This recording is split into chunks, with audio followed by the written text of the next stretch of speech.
This is your classroom. This is your world. But how does what you're learning here relate to what's happening out there? And how might these issues affect you today and tomorrow? Time to find out. I'm your host, Simon Jackson, and class starts right now.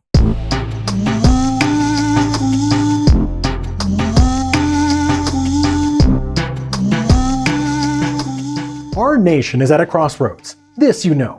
We face multiple interconnected challenges that require difficult, creative solutions fast. But here's the thing. The process through which we can solve our challenges is also under threat. And if we don't safeguard our democracy, we'll have even bigger problems. Democracy is critical because the stakes for the quality and caliber of our civic life are incredibly high. Peter Bureau is an accomplished business leader, a celebrated lawyer, and a respected educator. He's also the founder of Section 1, an organization dedicated to halting democratic backsliding. Liberal democracy is the only societal arrangement in which we can live to our fullest potential as free and equal person. And through Section 1 and its Students in Democracy Education Project, a partner of Nature Labs, Peter's on a mission to better our democracy. I talk about arming the civic immune system. I talk about recommissioning the machinery of accountability, which is not the laws and the institutions and, a better ombudsman, a better ethics commissioner, a better auditor general. Those are all good things. But I'm talking about a better you and a better me. Why? There can be no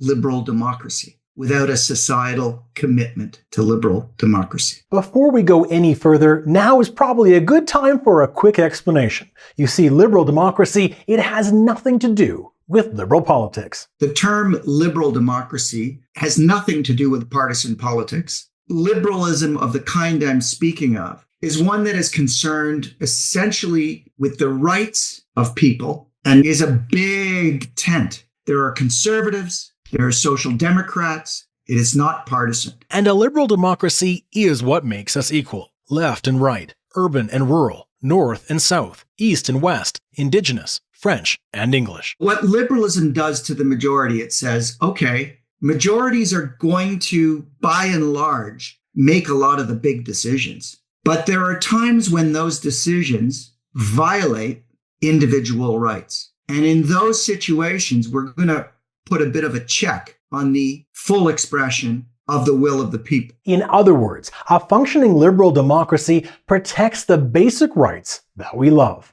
and frankly, we often take for granted. We have rights. Your right to practice your religion, your right to have the opinions and thoughts and beliefs that are yours, that no one can take away. It doesn't make you right in any of your thoughts and opinions, but it means you've got those fundamental rights. As former Prime Minister Kim Campbell adds, the thing about democracy is, first of all, it is founded on the notion of the rule of law, which is one of the most precious concepts ever created. The law needs to apply equally to everybody, and we need to be vigilant about that. And our whole justice system is the foundation of democracy. But here's the thing about democracy. I am increasingly concerned about the fragility of democracy in the current global context, about the decline of civility and public and political discourse, the decline in respect for our public institutions and democratic conventions, about the erosion of trust in the main institutions of society. And I think this is an extremely dangerous situation. And while Canada, I think, enjoys a measure of stability that is not enjoyed by many of the countries around the world, I believe that we need to value and nurture it. We cannot take it for granted. Never, ever, ever taking for granted our democracy, as many challenges as we may have. By and large, we deal with those challenges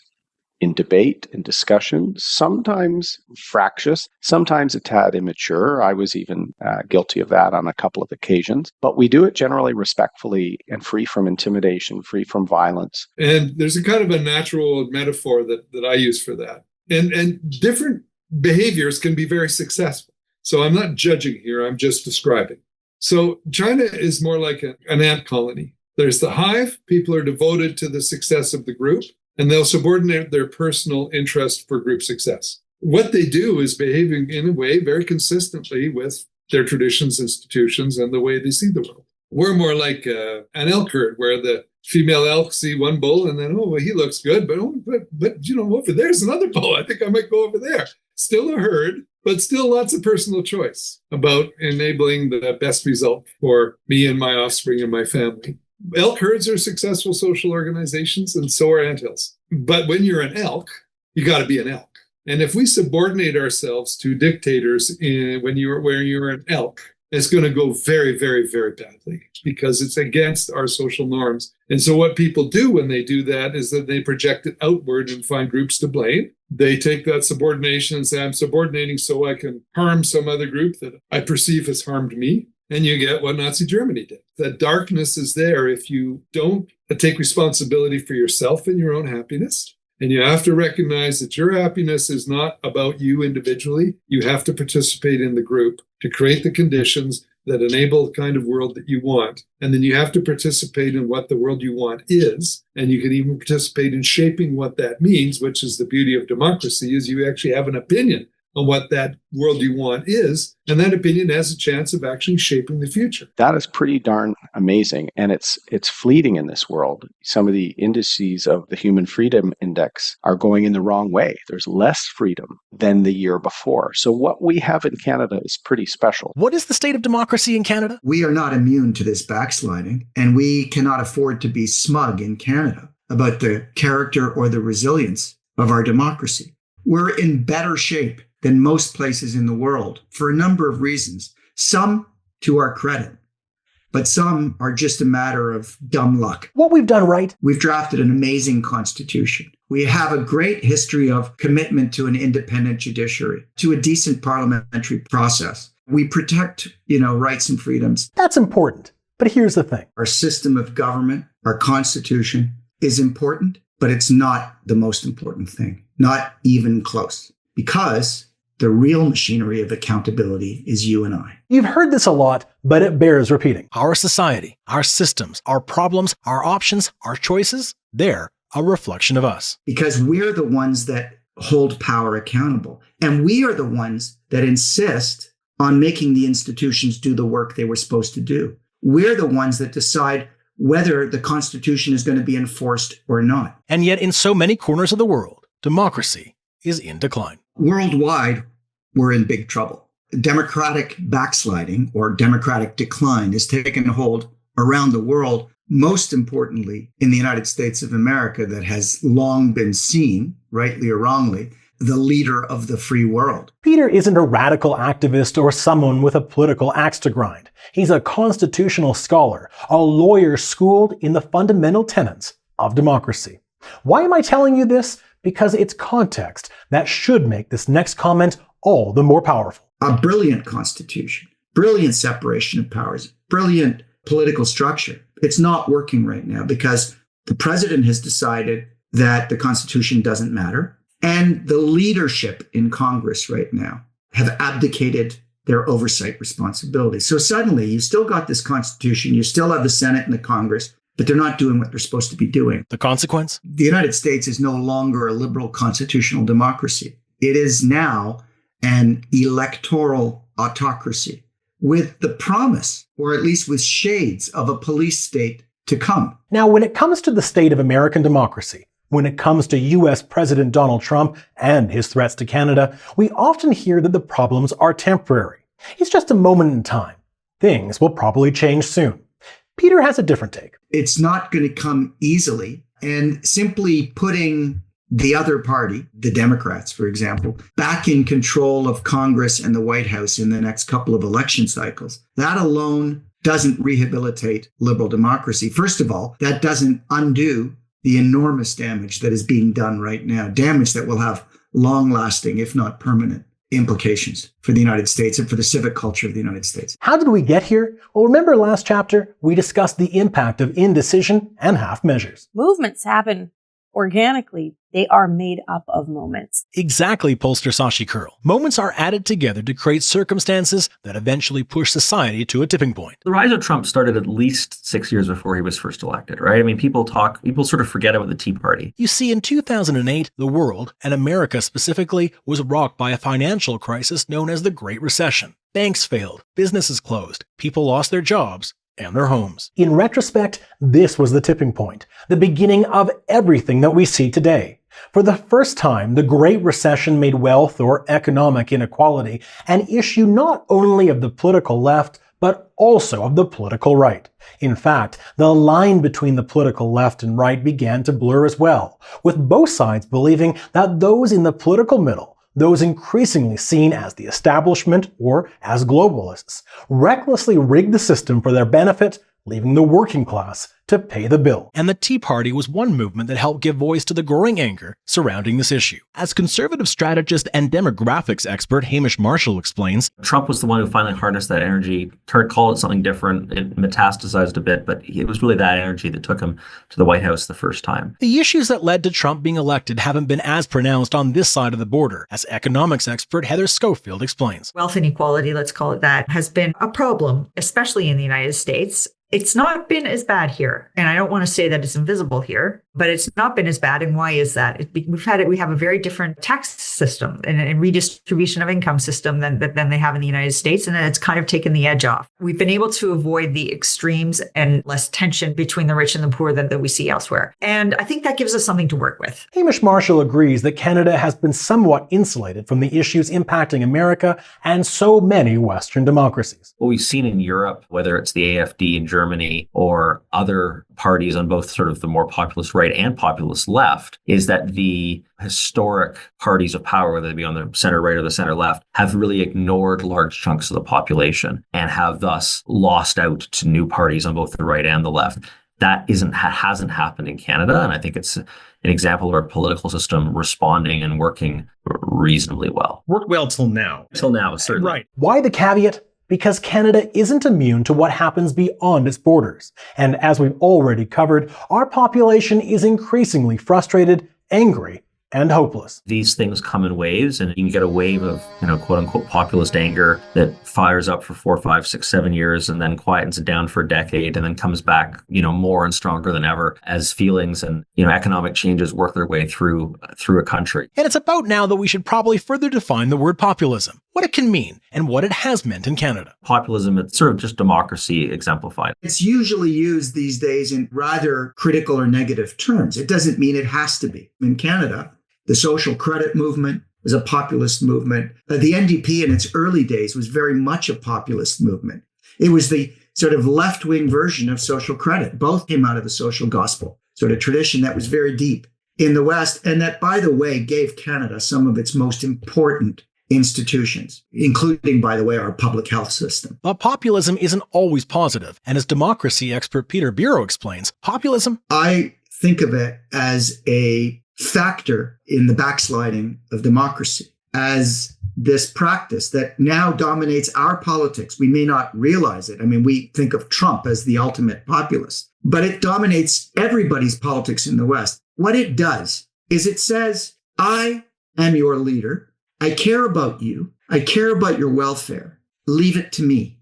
I have the answers. I will be your voice. In Trump's language, I will be your retribution, speaking to the grievances of Americans. It results in a very, very docile, passive, submissive kind of democracy in which the public essentially is reduced to a rubber stamp every once in a while on a set of policies or programs. And a government that may have started out with the very best of intentions falls prey to Lord Acton's famous dictum that power corrupts and absolute power corrupts absolutely. And none of us is immune to this.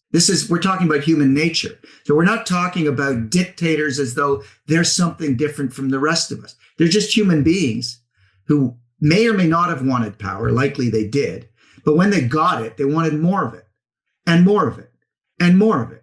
The impact of that is that the will of the people, to the extent that it finds any expression, is reduced to being wholly manipulated by leadership. And that's what populism does. To me, it's not that there isn't civic engagement in a populist system of government. I mean, nobody would say that Trump's base isn't fully engaged, but it shows you that civic engagement alone isn't the answer to a rich and vibrant democracy. You've got to ask the question, what kind of engagement? He's right. So why are many populations allowing for this to happen? For 3 reasons: fear and its weaponization, habituation, or the phenomenon of not noticing what is going on in plain sight and reacting to it. And the third thing I call stupidification, process whereby we are bombarded, we're gaslighted with stupid, ridiculous, untrue claims. Our minds are filled with them. Conspiracy theories, wrong-headed notions that are completely indifferent to what we've already learned from science.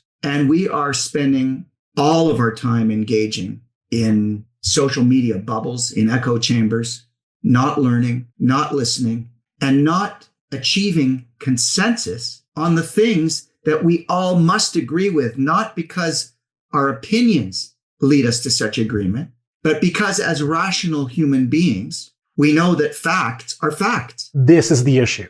This is why our democracy is threatened. This is why our problems aren't being solved. This is why everything feels broken. And like Trump and his movement, the three issues Peter articulated can also be traced back, in many ways, to the aftermath of the Great Recession. After all, the movements that took flight and spread across America and around the world were enabled by something else that really started to change our society in 2008. You guessed it. Social media. What's interesting about tech is it's transformed, because in the early days it was a very optimistic area. Today's tech, we have to be more careful because there's a two-edged sword to it. And Randall Howard should know. As you'll remember, he's one of Canada's leading angel investors and most celebrated tech entrepreneurs. Randall's had a front row seat for the evolution of technology, social media, and how it shaped our present moment. We look at a number of the large companies that control both huge amounts of economic value, but also enormous amounts of data about each of us, such that we sort of don't have privacy anymore. And I'm talking about Facebook, Google, Microsoft. There's a term for that called surveillance capitalism. So what you don't realize is that you and your data are the product, and you're getting some value out of it. So the paradox of these companies is that they can do significant damage to the democracy, to the institutions that we hold dear, at the same time as providing a service that you love, being able to communicate and stay connected. And we've loved what social media can offer from almost the first moment we interacted with it. And our love, it's basically blind. I think that the frustration I have with that is how these companies have subtly become, in some sense, more important than governments, more important than any laws or any regulatory environment. And we as a society have allowed it to happen, partly because people didn't really understand it, and partly because people go, well, I like using Facebook, I like using Google, which I think all of us do. And we really loved what social media offered during the pandemic. Remember what former Conservative leader Erin O'Toole said earlier in our story? It was the over-reliance on social media and the destructive elements of it that exacerbated existing tensions in our country. Well, the pandemic might be long in the rearview mirror, but Randall Howard asks, can we get that genie back in the bottle? You know, for example, with Facebook has real damage to people your age in terms of access to extreme content. And that's horrible. But even bigger than that is the damage to democracy and society. How so? Well, it's more complicated than you might think, as Erin O'Toole explains. People don't realize that your algorithm gives you what it thinks you want. So if you've watched one sort of angry, foaming at the mouth video on something on left or right, they're going to feed you more of that. And so if you don't step out of your own algorithm bubble, your own preference bubble by your own preferences, you don't realize you're not actually hearing a real discussion. You're actually being misled. Misled by whom? Our adversaries, Russia, China, maybe even some other countries, use this algorithmic rage generation to divide us as a country. Look, foreign interference is a much bigger topic for a different day. But here's what you must understand right now. Foreign interference is a wide swath of activities. It can be everything from physical intimidation of people in their own communities, and that happened in some parts of the Greater Toronto area and the Greater Vancouver region. It can also take the form of algorithms itself, and particularly on foreign social media platforms like WeChat. This is how something seemingly innocuous, like a post on social media, can kickstart the process of democratic backsliding. In Canada, one of the world's great democracies, is if even one person was intimidated by a foreign actor to not vote or to change their vote, That should concern Canadians, because if we allow that to happen with 10,000 people, maybe, it could become 100,000, it could become 1 million if we allow these techniques to stay in place. That, of course, can have major consequences. Think about it. In order to overcome the economic challenges we face as a country, we might want to build more infrastructure to export our resources to nations other than America, like China. But will we really be that much better off? China, if you haven't already heard, kidnapped and held 2 Canadian citizens hostage for several years, has been propping up the brutal, illegal Russian invasion of the Ukraine, and is actively interfering in our democratic elections. Is that the diversified trade market that will solve all our problems? Well, there's India too. Right? India has been accused of assassinating a Canadian citizen on Canadian soil, has been propping up the brutal, illegal Russian invasion of the Ukraine, and is actively interfering in our democratic elections. Unless we're very careful, we might trade one problem for another. We might even get manipulated into trading one problem for another. It's why Aaron says, what Canada has to do, whether it's any of the countries you mentioned, is go into these relationships eyes wide open. So there are economic opportunities that we should pursue, but we should never lose sight of the human rights records, the environmental records, the security position. We can still have serious diplomatic challenges or concerns with countries as we do trade with them. Sometimes trade can actually balance out some of these differences and we can build trust. But Aaron adds, our values should never be for sale. So if sometimes we have to forego trade opportunities to stand up for those values, that's what I think Canada should do. Trade and all of these geopolitical issues and diplomatic relationships are easy with countries that we share history and values with. So it's easy to do this with Australia or the United Kingdom. It's much harder to do it with countries where we don't have that long history and we don't have an alignment on values. Is the issue of foreign interference being taken seriously in Canada? We are, as a country, starting to grapple with this, but I do think it's up to Canadians to also grapple with it and recognize it, but also be skeptical. Be skeptical of everything you see online, particularly if there's no source at all to it. You should not be believing it. We all play a role in what happens in our society. And when it comes to the threats to our democracy, we've enabled something that's called postmodernism. And we've enabled it on what has been historically both perceived as the political left and the political right. And postmodernism consists of tearing things down, not in order to have a phoenix that rises from the ashes or to build something new. It simply consists in tearing down. Postmodernism has infected political conversation. It's infected our sense that we can't get anything done. A lot of these technology platforms amplify those voices. We're living in a world in which the truth is not the truth anymore. It has been completely delegitimized. It's been denuded of its moral authority. We live in a world of alternative facts where everyone's entitled to their own facts. And now, we have this fragmentation where people do retreat into their own media bubbles and they do consume media which only confirms their own prior biases, which, we are able now to more or less shut out media that we don't want to hear, that doesn't conform with what we already believe. And that's a problem. Because it's not just a problem in terms of, political parties and big business. It's a problem everybody's daily lives. Like, who do you believe when you want to know what's going on in the world? We're at a point here where there are many, many challenges that if we don't handle them correctly, they're going to affect the way we live every day. We're losing our certainties. We're losing our goalposts. And when you watch that lying is elevated to a public art, when lying used to be the measure of bad performance, now it's sort of seen as justifying worldviews and reaffirming opinions. We get used to lower and lower and lower standards of behavior, lower standards of communication, lower moral standards. We come to tolerate toxicity in our public square. We come to tolerate the deriding of judges and the name calling and the treatment of people whose opinions we don't share as being enemies of the state, as being traitors, rather than being people who,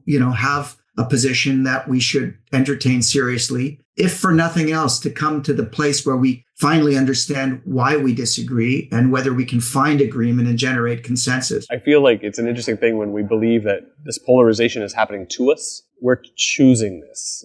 Like, we're making choices to only hear people who sound like us and to use products that make that easier. Well, if you think about surveillance capitalism, what happens with the content is that the content is the most compelling, is often the most shocking. And so there's a tendency to take people from moderate positions to more and more extreme positions. This is why democracy isn't working. I think that each of you need to understand that when you give up your privacy and live in a world where everyone knows everything about you, and particularly the big companies, you got to understand that has consequences. Invasion of privacy of the big tech companies is what is undermining our society. And it's not just enabling them to be rich, which is their purpose, but it's fueling autocrats. And to be honest, I think these tariff wars trace directly to the power of those companies to have installed the president who is south of the border right now is very much a product of that surveillance capitalism. So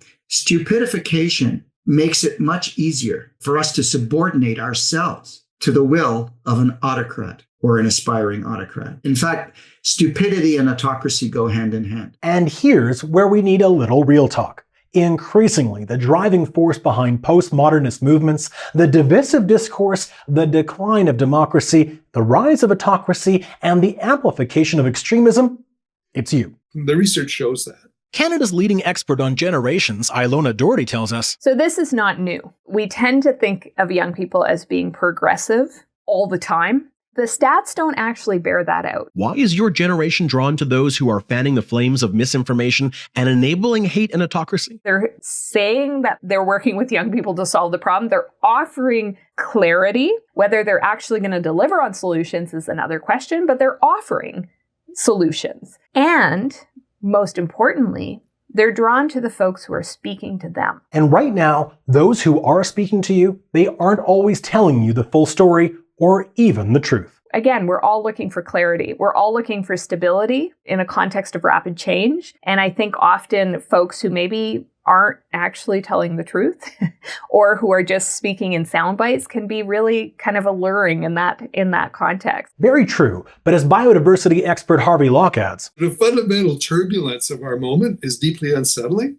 We're not the first group of humans to go through that. Let's start here. So go back 500 years, you're moving out of the medieval period, which is dominated by a very centralized system of monarchies and the Catholic Church, as we call it now. And then that shifted into the Renaissance, meaning a revival of ideas from the Greeks, particularly about democracy and individual initiative as opposed to just purely collective things. And that period of time was one of just enormous turbulence. And my favorite example is that the famous artist Michelangelo, who was sponsored by this super wealthy merchant family, he was doing all these things that reflected Renaissance art. At the same period of time, that there was a counter reaction to it, led by a man named Brother Savonarola, who did book burnings as a complete counter reaction to that emergence of, gee, let's look at what the Greeks thought about how we could organize ourselves and reimagine that. And Savonarola's response is, let's burn all the books. In other words,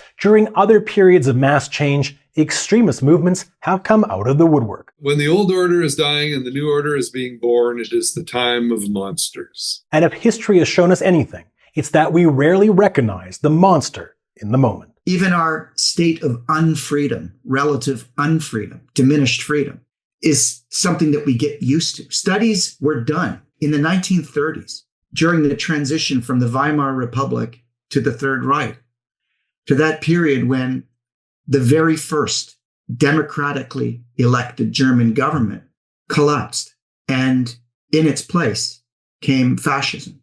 And what the studies showed clearly was that really bright and smart and well-meaning, law-abiding, and more or less decent citizens chose to go along to get along rather than to stand up. Why? Because of fear, because of habituation to lower standards, and because the political discourse got dumber and dumber and dumber. And so the means with which to challenge the regime became badly damaged. A leading driver of that moment in history? That's right, a movement of young people angry about issues of economic inequality. There's really interesting research about young people and extremism. So we think of, young people who've decided to either join a gang or be involved in some kind of potentially terrorist activity, and then young people who've decided to do positive things in their community. And there's a lot of similarities. We're looking for meaning. We're looking for a sense of community. We're looking to do something that matters. So again, none of this is new. Rapid change, mounting problems, economic inequality, apathy and hopelessness, heck, even book burnings and youth-driven extremist political movements. They've all contributed to other moments of democratic decline, and of course, usually, something far, far worse. And whenever we haven't had democracy with groups of people this frame of mind since the Enlightenment, we've had terrible wars and destruction and violence towards minorities and everything else. For this reason, Aaron O'Toole tells us, study history, study history, study history, because you don't know what to do today unless you understand where we were yesterday. Which begs the question, could never again actually happen again? In a one-word answer to your question about whether never again can happen, the answer is absolutely yes. Yes. It can happen. It is happening. In some ways, we've seen it already happen. Right? It's not just that we've seen genocides. We've seen the cultivation of the soil that makes it fertile ground for never again to happen again. And one of the greatest risks of that occurring is our failure to understand that it will always be possible. It requires vigilance. And it requires preparation and skill and practice in order to ensure that it doesn't happen again. So the odds of it not happening again and again and again are very, very slim. Very, very slim.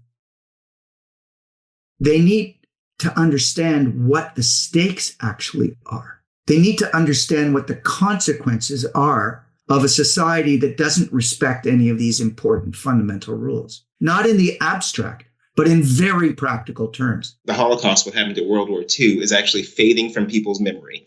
And that was really fascinating to me, that we could forget something like that. One of the worst things that happened in human history. And that tells me that if we are able to forget about that, then people really, truly just don't care about nature and things like that. People just aren't going to be that concerned about those things that they can easily forget about one of the biggest atrocities in human history. You know, that's something that we as a society really need to work on. We need to expose people to what that experience was so that people can actually get it into their system, that they're touched not just mentally and intellectually, but viscerally they can feel it.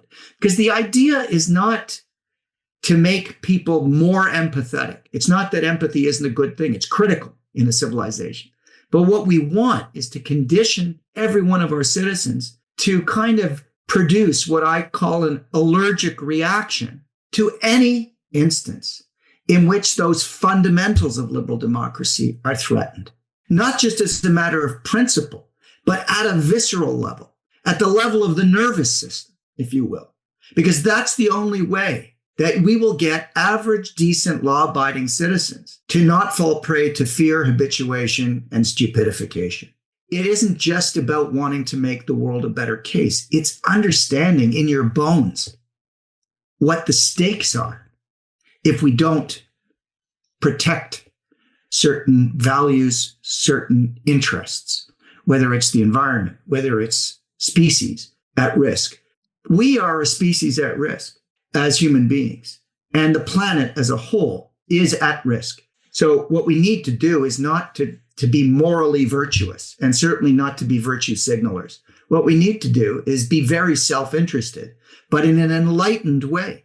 And that self-interest is not an intellectual exercise only. That's part of it, because you do need to be able to justify actions and policies and objections that you bring to what you see around you. And you need to act intelligently, and you need to be able to defend your choice of reaction and response and propose solution. But you need to feel in your bones that something is amiss, that something is wrong, that there is trouble on the horizon when certain things occur. And they can be things that are the most ordinary things. It can be a minister of the crown who acts on the instruction of the prime minister to prosecute somebody. Well, that's a violation of the independence of the prosecutorial branch of government, something that we see Donald Trump violating constantly. But we don't get excited when previous prime minister tells the attorney general not to proceed with the prosecution of a major consulting firm on fraud and instead to give them a sweetheart deal for political reasons.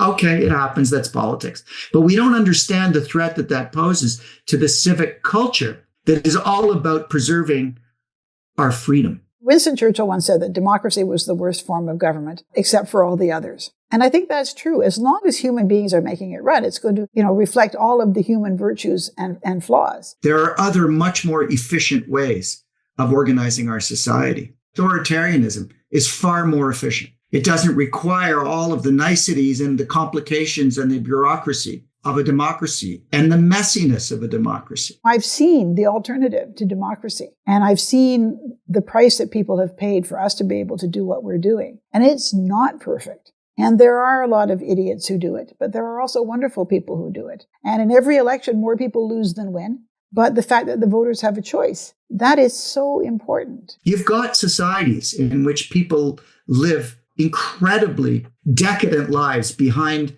gated communities. Those people are wealthy, they're prosperous, and they're scared. And when they go outside their gated communities, they may be able to buy every toy and gadget known to man, but they don't have real freedom. And they don't get to live in a society in which everybody respects the right of everyone else to be free. If one looks at the world today, there are dangerous, complicated times that could skew countries or societies or the world into ecological oblivion or war, or require teenagers in battles to lose their lives instead of have their futures. We have a responsibility to think about what a well-ordered society really looks like and what the stakes are for us in not living as responsible stewards of our democracy rather than giving over the responsibilities of government to populists who promise us that they'll take care of us and that they have all the answers.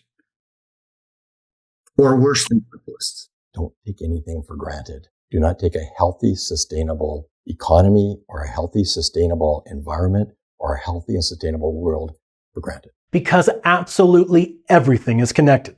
The division, the fear, the history, our inability to agree on truth or act with clarity and purpose, the threats to our economy, our environment, our security, our sovereignty, it all comes back to democracy, or more specifically, to democratic decline.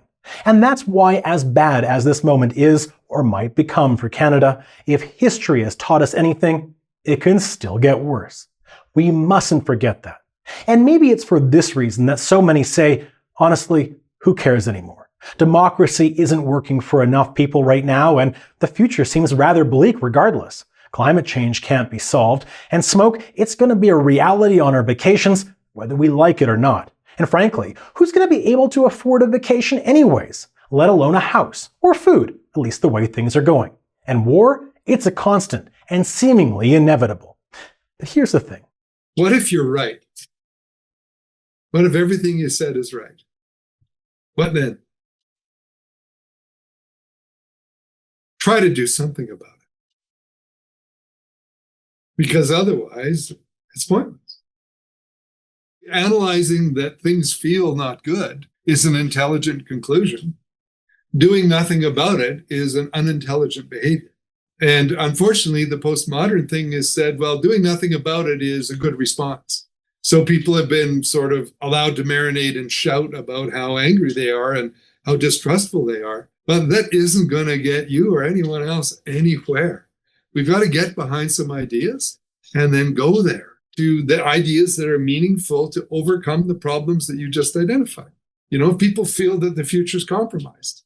Well, it is compromised, but the future is what you make it. We need to own our perspectives on the world. We need to be responsible for the choices that we make. And I think attributing that all the time to other forces, yes, there are systems and oppressive systems that do harm. But ultimately, you know, we can make different decisions about how we interact or relate to those systems. We've got to get over the me, I'm unhappy, you're at fault for my unhappiness, into I recognize challenges and I got to get at it. And then personal empowerment and empowerment of collective activity. If we don't do that, we do have a dark future. If we do it, I think we could have a bright future. Do I know a bright future is possible? No. Do I know a dark future is guaranteed if we continue to do nothing and be self-centered? Yes. So which choice do you want to make? So I grew up with a grandmother who had walked out of Hungary when she was in 21 with my uncle who was 18. And she always used to tell me this story of them walking along a dirt road and all of a sudden hearing planes come over that was going to start dropping bombs on the dirt road. And so she literally pulled my uncle into the ditch and laid on top of her brother in the ditch to protect him from the bombs falling on the road. This is not the first generation that has had serious challenges. We need to believe in the resilience of each generation. Yes, there's intergenerational trauma, but there's also incredible hope. But for someone starting out, it is a challenge. There's no question. And I think you do have to try and find a path of optimism. I would encourage you to be informed about the new world. And to me, I think that the younger generations could make such a difference to transform the whole discussion about government, about how our society works. So there's a huge opportunity. I'm hoping that many of you all of you engage with that, and many of you become part of being the leadership of building that new reality that's possible. And that's the optimistic scenario. And if you don't, that's not an optimistic scenario, quite simply. If you have the gifts to do well in life, I think you have to give a little bit of your time to make the experience in this country better for others too. That's the beginning. That's where we can start again. If we can get to that point, that heightened point of understanding of what we are, who we are, where we are, then we're in a position or stepping into an environment that scares the shit out of us, but also goes, this is where the grandchildren can be. This is where the grandchildren's grandchildren can be. Because I'm not thinking just about myself. I'm thinking about my neighbor. I'm thinking about my community. I'm thinking about the next generation. And maybe everything we've discussed is overwhelming. But remember what generations expert Ilona Doherty said at the start of our story. Young people are always made for the moment that they are born into. Exactly. Young people's brains are literally wired to be bold problem solvers and to come up with solutions to complex problems. Their brains are wired to do that. So young people today, both because of the way their brains are wired when they're young, but also because they're the ones who've grown up in this context. Young people are really both wired, but also they've got the context to be the bold problem solvers. Now, they don't always have access to power, and they don't always have access to money. And so it's about intergenerational partnership, right? Finding folks who are going to really support them. But young people are the ones who should be at the forefront. You should.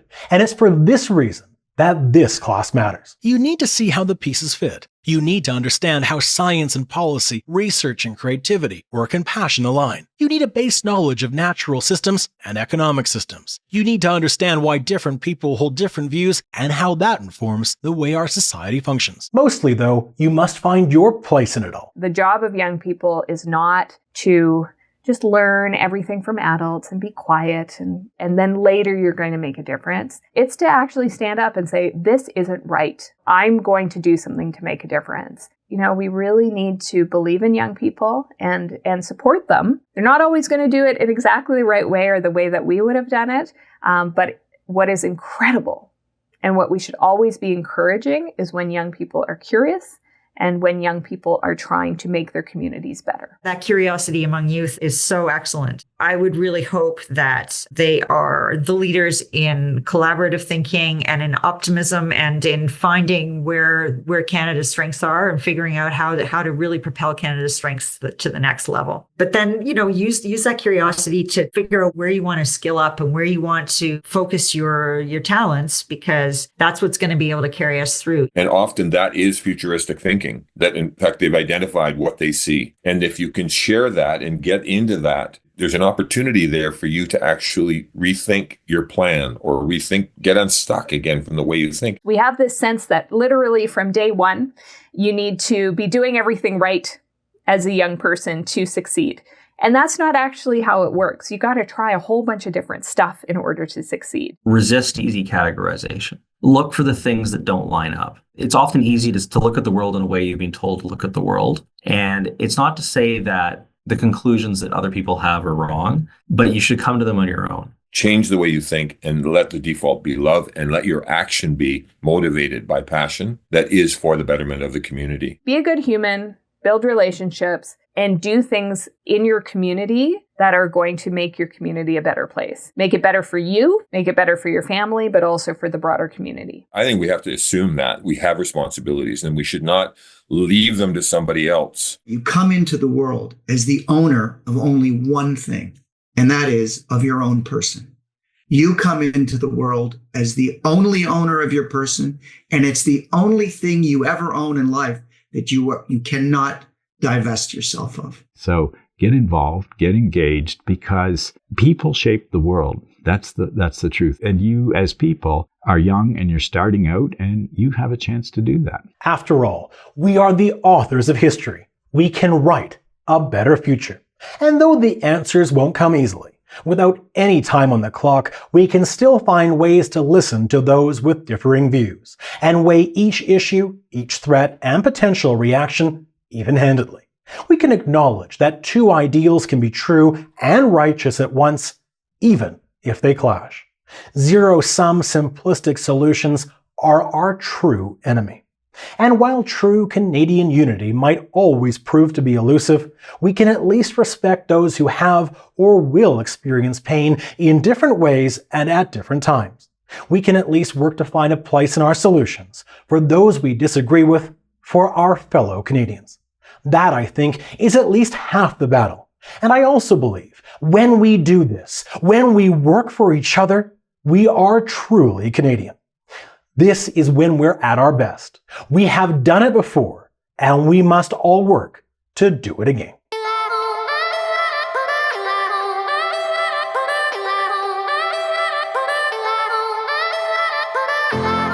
We are standing at a crossroads, as you say. You can argue over who has the best path, but we should always remember we are a great country. And so I have great respect for anybody that steps up and serves. Jump in and become part of these solutions. It's fun. It's joyous. It's like, yeah, this is going to happen. This is going to make a difference. And have Canada as the country that people look to say, we're the honest, we're the fair country, we're continue to be a wealthy country and obviously a more sustainable country. And we're the country that can still have a civil discourse and build our country. That is a utopian dream. I am an optimist, but I do believe we can build that. But it's kind of a choice. And to be honest, the main drivers of that choice are not people like Donald Trump or the people that we elect to office, but they're actually your generation. The people who are now in high school are going to be a huge part of shaping that choice. So make it happen. You know, Indigo Book Chain says the world needs more Canada. Right now, the world certainly does need more Canada. And maybe turning the kaleidoscope will help. Maybe it will help us better separate what we need